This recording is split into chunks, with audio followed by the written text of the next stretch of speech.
Olá a todos! Hoje eu gostaria de compartilhar com vocês o que nós encontramos sobre masculinidade, sobre sexualidade em Atos. Na verdade, diretamente falando, nós temos uma menção apenas no livro de Atos, que a gente encontra lá no capítulo 15, quando a igreja se reúne num concílio para decidir o que realmente deveria ser passado aos gentios, aqueles que estavam entrando agora na fé cristã. E aí a gente tem na lista de ensinamentos, na lista de regras, na lista de exigências para fazer parte da fé cristã, nós temos o abster-se das relações sexuais ilícitas. E o que significava isso? Bom, no decorrer das cartas a gente percebe que tem a ver sim com adultério, com fornicação, com a homossexualidade e algumas outras questões. Então essa é uma menção direta no livro de Atos, e ela é muito importante porque significa que dentre as principais informações que a igreja ia passar para os gentios, entre as principais exigências para ser um cristão, estava a questão da santidade conjugal, da santidade sexual, né, da santidade na sexualidade, na masculinidade. Mas, além disso, nós temos algumas outras passagens que podem ser interessantes para nós refletirmos um pouquinho. Por exemplo, nós temos dois casais, um que aparece no capítulo 5, Ananias e Safira, e a gente percebe nesse casal uma parceria para o pior, para mentir. Então, um homem que com a sua mulher ali faz do casamento um meio de se promover de forma fraudulenta, né? Então eles se juntam para enganar, para mentir, e acabam mortos, né? No capítulo 5 de Atos.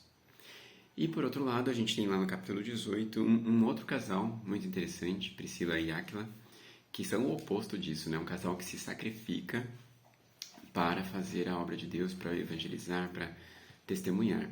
Então, dois casais diferentes e cada um indo numa direção diferente, né? Então, e os dois se dizendo cristãos, mas o casal focado ali em enganar, em fingir que é uma coisa que não é, e o outro casal empenhado em levar o evangelho, se sacrificar, ajudar o apóstolo Paulo, ajudar quem for necessário a fazer o cumprimento da obra de Deus. Além desses casais, a gente tem também uma passagem interessante. Acho que assim, vamos já incluir essas duas, em que Deus se preocupa com aqueles que são excluídos geralmente na sociedade. Então, uma dessas passagens está em Atos 6, quando as viúvas estrangeiras passam necessidade. E aí a igreja separa os melhores homens para cuidar disso. E essa passagem é muito interessante, né? Homens como Estevão eram tidos como símbolos, como exemplos máximos de masculinidade sadia, de santidade, homens de Deus. Então, eram homens que conheciam a palavra, que conseguiam usar a palavra para argumentar, para esclarecer as coisas. Então era muito interessante, muito bacana assim como Estevão é visto. E esse homem que era excelente, que ninguém conseguia combater com ele no conhecimento da palavra, foi colocado para cuidar das viúvas, daquelas que mais precisavam, das viúvas estrangeiras, as que mais sofriam a discriminação. E eu acho nessa passagem algo muito interessante sobre isso, sobre o melhor que há no homem ser usado para atender ao que mais precisa, né? E a passagem sobre o eunuco, em Atos capítulo 8, que Filipe encontra no caminho, né? Esse eunuco etíope, então um estrangeiro, eunuco. E o que significa eunuco aqui? Né? Provavelmente alguém castrado, um homem que foi castrado para fazer parte da corte da rainha, né? Ou até mesmo um homem que é castrado e por isso vive homossexualmente, ou um homem que já é homossexual e por isso é considerado eunuco, porque não é um perigo para as mulheres do castelo, vamos pensar assim, né? Seja lá qual for a questão desse eunuco, ele é alguém rejeitado, ele é alguém excluído nas questões de Israel. E aí, como que um eunuco, né, vira o primeiro estrangeiro praticamente ali a receber o evangelho, né, um dos primeiros, né? A gente tem ali o centurião Cornélio e tal.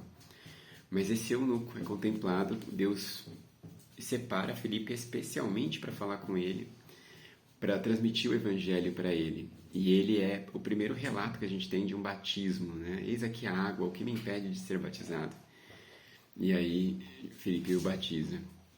Eu vejo nisso o cuidado de Deus com pessoas que têm uma vida sexual tão diferente, tão excluída ou tão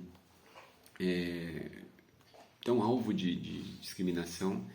E Deus tem um cuidado todo especial de incluir essas pessoas, de abraçar essas pessoas, trazê-las para perto dele, né? Então eu vejo nessa passagem do Filipe o eunuco uma questão muito importante para aqueles homens que têm uma questão mais profunda, que se sentem mais afetados, excluídos, separados, né? E Deus fala, não, é você mesmo que eu quero, né? Você que está em crise de identidade sexual, você que sofre, né, com alguma questão ligada à sexualidade, é você que eu quero, é você a quem eu quero me revelar, com quem eu quero me relacionar.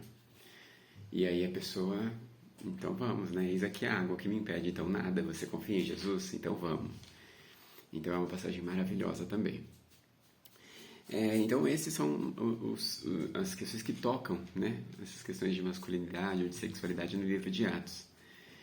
Agora, mais pra frente, né, a partir da próxima semana, a gente vai ver nas cartas do apóstolo, aí tem bastante coisa, né, no apóstolo Paulo, principalmente, que é o que mais escreveu, e aí nós vamos juntos caminhando aí nessa compreensão. Até a próxima.